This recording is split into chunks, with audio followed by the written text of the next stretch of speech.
इतिहास गवाह है कि बीजेपी सरकार ने कभी किसी बड़े विरोध को आसानी से नहीं बख्शा, चाहे वो सीए आंदोलन हो, किसान प्रोटेस्ट हो या इंडिया ब्लॉक की रैलियाँ।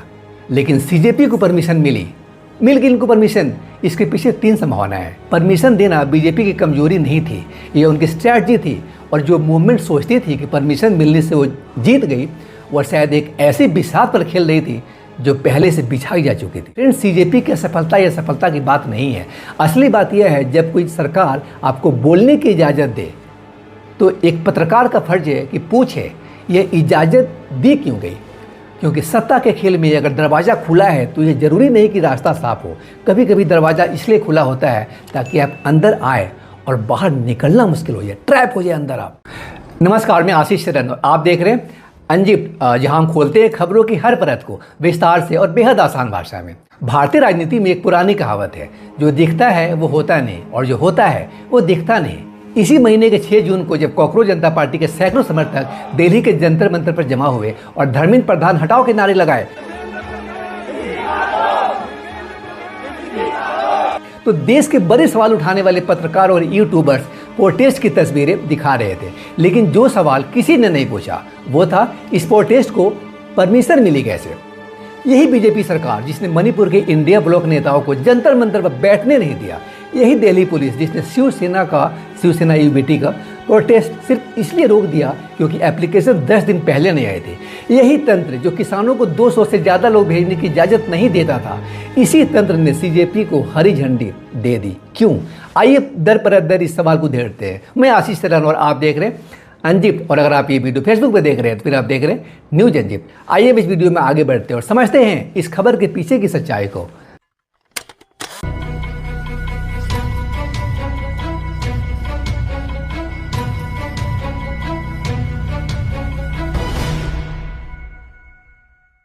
जंतर मंतर पर हाल ही में हुए कॉकरोच जनता पार्टी के प्रदर्शन ने राजनीतिक गलियारों और सोशल मीडिया पर एक नई बहस को जन्म दे दिया है। एक ऐसी सरकार जो अपने फैसलों पर अडिग रहने और किसी भी दबाव के आगे न झुकने के लिए जानी जाती है, चाहे वह संसद के भीतर का गतिरोध हो या बाहर का आंदोलन, उसने आखिर अभिजीत दीपके की अगुवाई वाले इस नए आंदोलन को इतनी आसानी से जंतर मंतर पर प्रदर्शन करने की अनुमति, परमिशन क्यों दे दी। यह सवाल अपने आप में बेहद गहरा है फ्रेंड्स, और भारतीय राजनीति के पर्दे के पीछे की विषाद को समझने की मांग करते हैं।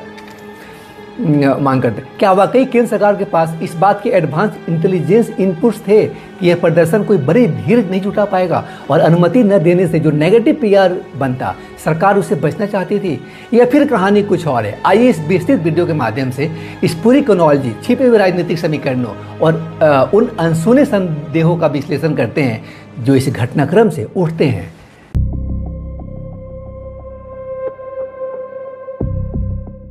सीजेपी की स्थापना पिछले महीने 16 मई को अभिजीत दीपके ने की, जो पहले आपके साथ काम कर चुके। 78 घंटों में इंस्टाग्राम पे 3 मिलियन फॉलोअर्स और 5 दिनों में 10 मिलियन यानी बीजेपी के ऑफिशियल हैंडल को पीछे छोड़ दिया।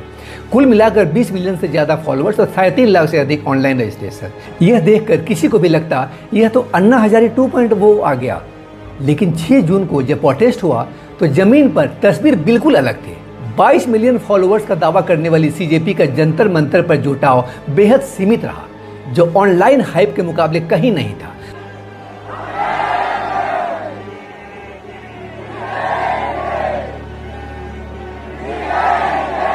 फ्रेंड्स, यह प्रोटेस्ट वायरल एंगेजमेंट और असली राजनीतिक ताकत के बीच के फर्क को बेनकाब करने वाला पहला बड़ा रियलिटी चेक बना। अल जजीरा की रिपोर्टर रिबक्का बंधन ने मौके से बताया थी वहाँ पे कि मीडिया और स्पेक्टेटर्स को मिलाकर हजारों की संख्या हो सकती है, लेकिन यह ऑनलाइन स्केल को रिफ्लेक्ट नहीं करता। अब यहीं से शुरू होता है असली सवाल, क्या बीजेपी की इंटेलिजेंस को, मतलब गवर्नमेंट की इंटेलिजेंस को यह पहले से पता था?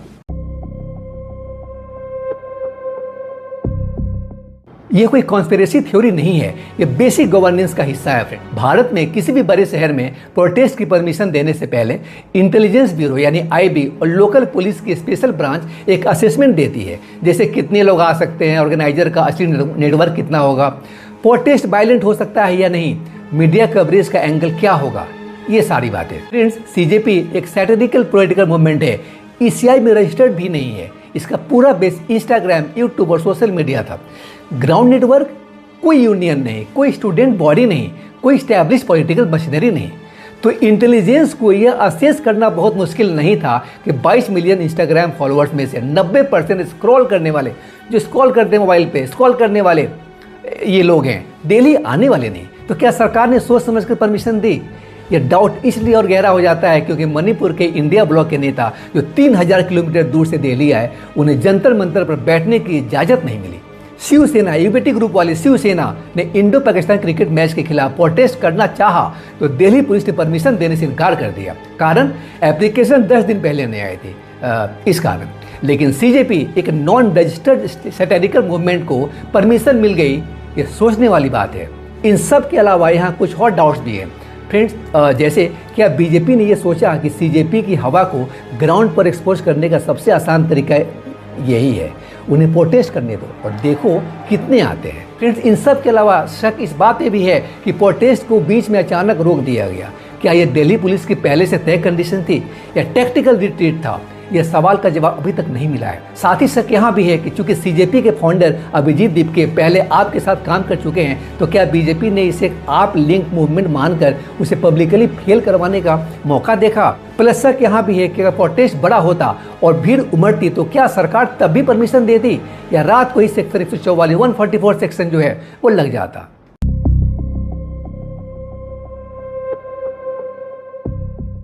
राजनीति में एक कंसेप्ट होता है कंट्रोल्ड अपोजिशन, यानी ऐसा विरोध जो दिखने में तो बड़ा लगे लेकिन असल में सत्ता के लिए खतरा ना हो। तो क्या सीजेपी को परमिशन देकर बीजेपी ने यही किया?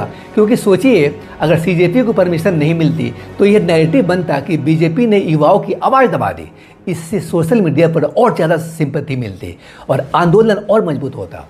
लेकिन परमिशन देकर सरकार ने 3 चीज़ें एक साथ कर ली। क्या क्या? सीजेपी को प्रूव करना पड़ा, सीजेपी खुद प्रूव करना पड़ा कि वो 22 मिलियन फॉलोअर्स को ग्राउंड पर ला सकती है, लेकिन वो नहीं ला सकी। यह प्रोटेस्ट, वायरल एंगेजमेंट और असली ज़मीनी ताकत एक नहीं होती। इस सच्चाई का सोबरिंग रियलिटी चेक बन गया, दूसरा कारण। और तीसरा, बीजेपी को कुछ करना नहीं पड़ा, सीजेपी खुद एक्सपोज हो गई। तो फ्रेंड्स, यह पॉलिटिकल चेस का एक बेहद चालाक दांव हो सकता है।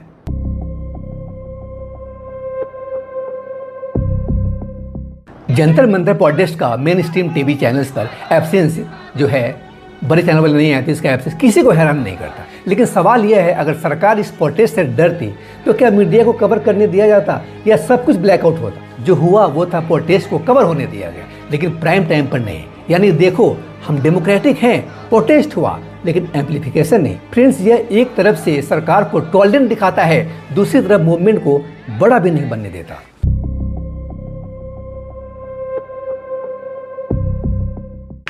इतिहास गवाह है कि बीजेपी सरकार ने कभी किसी बड़े विरोध को आसानी से नहीं बख्शा, चाहे वो सीए आंदोलन हो, किसान प्रोटेस्ट हो या इंडिया ब्लॉक की रैलियां। लेकिन सीजेपी को परमिशन मिल गई इनको परमिशन। इसके पीछे 3 संभावनाएं हैं। पहली, इंटेलिजेंस इनपुट्स था कि भीड़ नहीं आएगी, इसलिए परमिशन सेफ थी। दूसरी, सरकार ने जानबूझकर सीजेपी को फेल करवाने का मंच दिया। और तीसरी, सीजेपी की सैटेरिकल और नॉन पॉलिटिकल इमेज को सरकार ने सीरियस थ्रेट नहीं माना। तीनों केसेस में एक बात कॉमन है, परमिशन देना बीजेपी की कमजोरी नहीं थी, ये उनकी स्ट्रैटेजी थी। और जो मूवमेंट सोचती थी कि परमिशन मिलने से वो जीत गई, वो शायद एक ऐसी बिसात पर खेल रही थी जो पहले से बिछाई जा चुकी थी। फ्रेंड्स, सीजेपी की सफलता या सफलता की बात नहीं है। असली बात यह है, जब कोई सरकार आपको बोलने की इजाज़त दे तो एक पत्रकार का फर्ज है कि पूछे यह इजाज़त दी क्यों गई। क्योंकि सत्ता के खेल में अगर दरवाज़ा खुला है तो ये ज़रूरी नहीं कि रास्ता साफ हो। कभी कभी दरवाज़ा इसलिए खुला होता है ताकि आप अंदर आए और बाहर निकलना मुश्किल हो जाए, ट्रैप हो जाए अंदर आप। फ्रेंड्स, यह था अंजीब का आज का विश्लेषण। अगर आपको लगता है कि सवाल ज़रूरी था तो लाइक करें, शेयर करें और अपने उस दोस्त को टैग करें जो सिर्फ वायरल वीडियोज़ देखता है, एनालिसिस नहीं। सब्सक्राइब करना मत भूलिए, क्योंकि अगली बार फिर कुछ ऐसा उठाएंगे जो बाकी नहीं उठाते। मैं आशीष शरण और आप देख रहे थे अंजीब। और अगर आप ये वीडियो फेसबुक पे देख रहे थे तो फिर आप देख रहे थे न्यूज अंजीब।